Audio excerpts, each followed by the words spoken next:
Sejam bem-vindos ao programa Comunhão no Lar. Hoje, queremos tratar de um tema bastante interessante, que é o diálogo entre o Espiritismo e os direitos humanos. Os direitos humanos existem para tratar da correta relação entre os homens e tem como foco a dignidade humana, a dignidade dos seres humanos e de cada um dos seres que habita a nossa Terra. Tem muitos pontos em contato, assim, com o Evangelho de Jesus, que é a boa nova, a excelente notícia que a gente recebeu e que tem também como foco trazer a vida, trazer a dignidade, trazer a luz e o que existe de melhor naquilo que nós temos de valor, os tesouros eternos e os valores da alma, que são os valores superiores que existem em todos nós. Tem um filósofo que diz que a ética é agir como se nós amássemos. Então, os direitos humanos também são agir como Jesus prega no Evangelho, agir de acordo com os valores morais superiores, que são aqueles ensinados para nós por Jesus. Direitos humanos têm como foco, como eu disse, a valorização do outro, a valorização de cada ser humano, de cada pessoa que existe na Terra, independente da condição em que ela esteja, independente da cor, independente de raça, de gênero e de local onde a pessoa vive. Então, cada ser humano é visto como digno de viver, de ter cada serviço que existe e de ter valor independente do dinheiro que tem, do local que mora, da condição que vive. Então, trata do valor de cada um. Assim falava Jesus também, que cada pessoa, cada ser humano, cada alma, cada espírito tem valor por si mesmo, que todos nós fomos criados pelo Pai como espelhos seus. Todos nós somos filhos de Deus e, como filhos de Deus, temos o valor, merecemos a dignidade, merecemos a vida, merecemos o amor, que é aquele que nos dá tudo o que nós precisamos, que o Pai cuida de cada um de nós, como seres que merecem atenção individual, e que mesmo que aos olhos do mundo, o que nós somos não apresente valor, aos olhos de Deus nós temos. Então, esse é um ponto em comum, um ponto em contato. Cada ser humano tem o seu valor, tem a sua dignidade e merece atenção, respeito, merece tudo o que é necessário para a vida, tanto no Evangelho de Jesus quanto na doutrina dos direitos humanos. Eu diria que a doutrina dos direitos humanos é o que mais se aproxima do Evangelho de Jesus, dentro do que nós temos até mesmo no direito e nas relações humanas. Os estudiosos de direitos humanos costumam elencar 3 gerações ou 3 dimensões que dão os principais nortes históricos. E elas são as seguintes. A primeira dimensão ou geração são os que a gente se descobre, um ser humano descobre a sua potencialidade, descobre enquanto sociedade, como um ser que habita uma sociedade, e percebe que essa descoberta em 2 vieses. Aquele que é um indivíduo singular, um indivíduo submetido a um Estado, submetido a uma pressão social, descobre que tem esse direito de liberdade e que pode usufruir da sua liberdade de pensar, de agir, de ser quem ele é, de ser, de criar e de viver. Assim como nós, como seres humanos, também descobrimos o nosso livre-arbítrio na medida em que nós amadurecemos como espírito, recebemos esse livre-arbítrio. Criados como espírito, recebemos de presente a nossa liberdade e devemos utilizar essa liberdade com responsabilidade de fazer aquilo que é bom, sendo livres, escolher o nosso caminho e tornar esse caminho algo bom. A liberdade tem a faceta da resistência à opressão.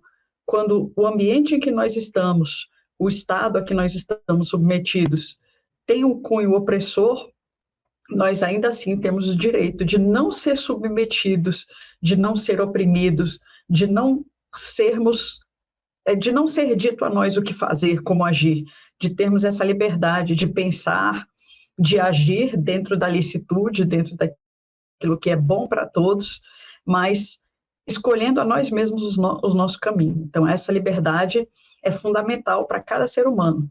E para o Estado, para a gente, para as pessoas que têm poder, respeitar essa liberdade no outro. Então, se nós, enquanto espíritos encarnados, temos algum poder, temos algum instrumento que nos coloca numa situação privilegiada sobre outras pessoas, não devemos deixar de ter em mente a necessidade de respeitar essa liberdade nos outros, de não oprimir, de não buscar colonizar o outro, tentando impor a eles os nossos pensamentos, as nossas vontades, de não restringir, claro, em primeiro lugar, a liberdade física e causar situações que tragam danos às outras pessoas. Compreender que cada ser humano é, em sua essência, livre e que pode utilizar essa liberdade e pode resistir à opressão, e nós, enquanto seres dotados de poder, dotados de capacidades, não devemos utilizar essas capacidades para oprimir outros seres humanos. A segunda geração ou dimensão de direitos humanos diz respeito aos direitos de igualdade, em que nós percebemos que todo ser humano que tem o direito de liberdade, que tem a sua individualidade, tem também um direito de merecer circunstâncias que os tornem iguais. Sabemos que o mundo é desigual e que há pessoas que nascem com diferentes tons de pele, diferentes situações sociais, que nascem em diferentes lugares, em diferentes condições sociais. O direito à igualdade não é um direito negativo, como a gente chama os direitos de liberdade, ou seja, de não interferir na liberdade do outro. É considerado um direito positivo no sentido em que aí não tem nenhum juízo de valor, né, de negativo e positivo, mas positivo no sentido que ele exige uma prestação. Então, se a vida é desigual, nos cabe tentar criar instrumentos para que essa desigualdade seja suprida de forma que a gente consiga construir a igualdade. Então, se existe uma certa discriminação que torna pessoas de uma determinada origem, de determinada cor de pele, de determinado gênero inferiores, cabe a nós criar situações, criar leis, criar políticas públicas que supram essas deficiências e deem condições melhores a essas pessoas e que possamos, então, juntos construir a igualdade. Então, cabe a nós, além de não discriminar, de não tratar como inferiores pessoas diferentes de nós, de não olhar com discriminação e de não ter atitudes de preconceito, cabe a nós ajudar a suprir essas deficiências, né, essas chamadas deficiências sociais, trazendo condições de estabelecer uma igualdade material, de fornecer educação, de fornecer bens que sejam necessários para que as pessoas possam suprir essas desigualdades e construir o seu caminho sem privilégios, mas com as condições necessárias para que o crescimento possa ser feito. Na doutrina espírita, nós aprendemos que todas as condições são transitórias. Se hoje eu estou aqui no Brasil com determinada cor de pele, determinada cor de olho, se eu nasci em determinada condição social, sabemos que esse é um momento da minha existência e que, num momento futuro, eu posso renascer de uma forma completamente diferente. Pessoas que já nasceram como imperadores, amanhã podem renascer como escravos e vice-versa. Até por isso, nós devemos ter essa atenção. Se hoje eu sou um escravo, como Sêneca, o pensador estoico, aproveitar dessa condição de escravo para poder melhorar e aprender a partir dela. E se eu sou imperador, como Marco Aurélio, também utilizar-me do que eu tenho, do poder, do conhecimento, do acesso que eu tenho, para permitir o crescimento da minha alma. Então, aproveitar o melhor de cada condição para que eu possa construir o progresso. Lembrando que o nosso dever não é apenas com nós mesmos, é um dever que a gente tem com a humanidade, de utilizar os talentos, utilizar os bens, utilizar tudo aquilo que foi confiado a mim pela espiritualidade para progredir a mim enquanto alma, enquanto espírito e progredir o mundo ao meu redor. O nosso dever como seres humanos dentro de uma sociedade voltada para os direitos humanos e enquanto espíritos dentro da doutrina é ajudar a construir um mundo melhor, ser agentes de transformação e fazer desse mundo um lugar melhor. E, por fim, a terceira geração ou dimensão de direitos humanos é a dimensão da solidariedade, em que nós percebemos a todos como irmãos. Nós chamamos isso também de fraternidade, em que nós nos percebemos como seres que são criados por Deus e que detêm essa fraternidade divina. Quando dizemos Pai Nosso, nós concordamos que somos todos filhos de um mesmo Pai. E aí, somando a dimensão da igualdade, nós percebemos que, independente de cor, independente de raça, independente de credo, independente de origem, independente de posição social ou de qualquer outra circunstância material que nos diferencie, nós somos pessoas íntegras em nós mesmos e criadas por Deus para ser deuses também, como Jesus nos enunciou. E a dimensão da solidariedade nos leva a ser ainda mais ativos nessa busca, a buscar suprir as dificuldades do nosso irmão e agir ativamente por meio do que nós podemos, dos nossos talentos, das nossas capacidades, das nossas possibilidades, para auxiliar a sociedade a ser um lugar melhor. Entender aquele irmão como um igual, como alguém que é filho de Deus como eu e que não só pode, mas deve ser auxiliado. Então, a solidariedade é a fronteira da fraternidade, é perceber que o bem de todos deve ser o bem de um e vice-versa, que o bem de um só é possível quando a gente tem o bem de todos. E eu me lembro aqui também, quero trazer uma questão do Livro dos Espíritos, que é a questão 930, em que isso está colocado com muita propriedade, quando os espíritos respondem a Kardec. Kardec pergunta: é evidente que se não fossem os preconceitos sociais pelos quais o homem se deixa dominar, ele sempre acharia um trabalho qualquer que pudesse ajudá-lo a viver.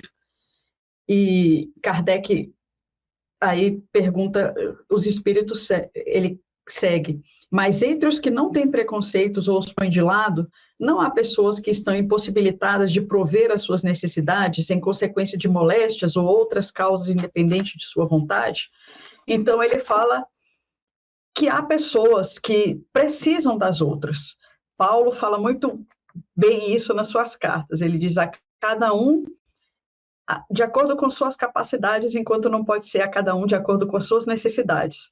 A solidariedade é a capacidade da sociedade prover aqueles que não têm capacidade de prover a si mesmos, aqueles que, por razões quaisquer, não têm ainda essa capacidade. E aí a gente vê as crianças, no primeiro lugar, que nascem, né? O ser humano é aquele ser em que as crianças demoram mais tempo para se aperfeiçoar e ter autonomia. A gente vê um animal, muitas vezes, em poucos minutos já consegue se suprir, mas o ser humano demora décadas até ter essa capacidade. E então, para que a gente possa aprender pelo amor, quando eu vejo aquele ser, aquele bebezinho frágil, que é meu filho, que é um bebê que mesmo que não seja, mas alguém que inspira uma ternura imediata, ver nele alguém que precisa, que tem necessidades que ele ainda não pode suprir e que me inspira o desejo e a necessidade de supri-las. E também os idosos, no outro extremo, aqueles que já deram a sua contribuição à sociedade, mas hoje têm fraquezas, têm enfermidades, têm dificuldades que já não lhe permitem ter o mesmo vigor e a mesma capacidade de prover a si mesmos. Então, merecem de nós mesmos e da sociedade a atenção.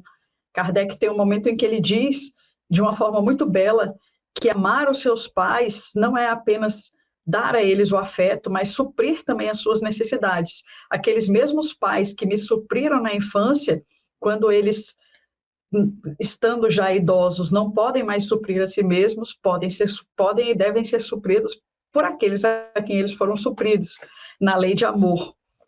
E um dos pontos que é marcado como um dos pontos fulcrais da humanidade como civilização que diz que a marca, uma pesquisadora diz que a marca do ser humano, como se tornou uma civilização, é a questão dos ossos reconstruídos. Né? Se o osso quebrado pode ser um sinal de violência e da primitividade, O osso reconstruído é um sinal de civilização, porque mostra que foram feitos esforços pela sociedade no sentido de reconstruir aquelas pessoas que estavam frágeis, de um estado primitivo, em que aquelas pessoas eram abandonadas, deixadas para trás, numa sociedade até que era nômade. Ela passou a ser cuidada pelos seus iguais, passou a ser amparada e passou-se a investir os esforços para que aqueles ossos quebrados fossem reconstruídos, para que aquelas pessoas que tinham deficiências, que tinham fragilidades, passassem a ser acolhidas e auxiliadas pelo grupo até que elas pudessem ser reincorporadas às atividades, ou que mesmo diante de enfermidades mais permanentes, que elas pudessem receber aquela atenção necessária. Então, aí, quando o ser humano pôde acolher uns aos outros, eles se tornaram uma civilização, uma sociedade fraterna de verdade. E aí, terminando com aquela questão 930, em que a resposta dos espíritos a Kardec não deixa dúvida do que é uma sociedade regida pelo Evangelho e regida pelos direitos humanos. Eles respondem simplesmente o seguinte: numa sociedade organizada segundo a lei do Cristo, ninguém deve morrer de fome. Ou seja, a solidariedade não deixa que ninguém fique para trás. O amor não permite que seres vistos como iguais, vistos como irmãos, sejam desamparados. Uns cuidam dos outros, é suprido cada um na sua necessidade, na sua capacidade, mas sobretudo na sua necessidade. Então, nós cuidamos uns dos outros, nós vemos uns aos outros como iguais, ajudamos a cada um nas suas potencialidades e suprimos nas suas deficiências, nas suas dificuldades, naqueles pontos em que precisam ser auxiliados. Essa é a sociedade que é vivida de acordo com os direitos humanos, em que a dignidade é o que conta, independente de cor, independente de raça, independente de credo, de posição social, independente do que cada um pode oferecer financeiramente. O ser humano é digno por ser humano. Essa é a sociedade do Evangelho, em que enxergamos a cada um como um filho de Deus, portador dessa mesma fraternidade que nós, dessa mesma essência divina, e que cuidamos de cada um de nós. Quando podemos, doamos o nosso talento, doamos as nossas possibilidades, aquilo que não é emprestado para melhorar a sociedade. Quando precisamos, podemos recolher dessa mesma sociedade aquilo que ela tem a oferecer para nós, suprindo as minhas dificuldades e as minhas deficiências. Então, vivamos de acordo com os direitos humanos, vivamos de acordo com o Evangelho, crescendo rumo àquilo que Deus nos ensinou.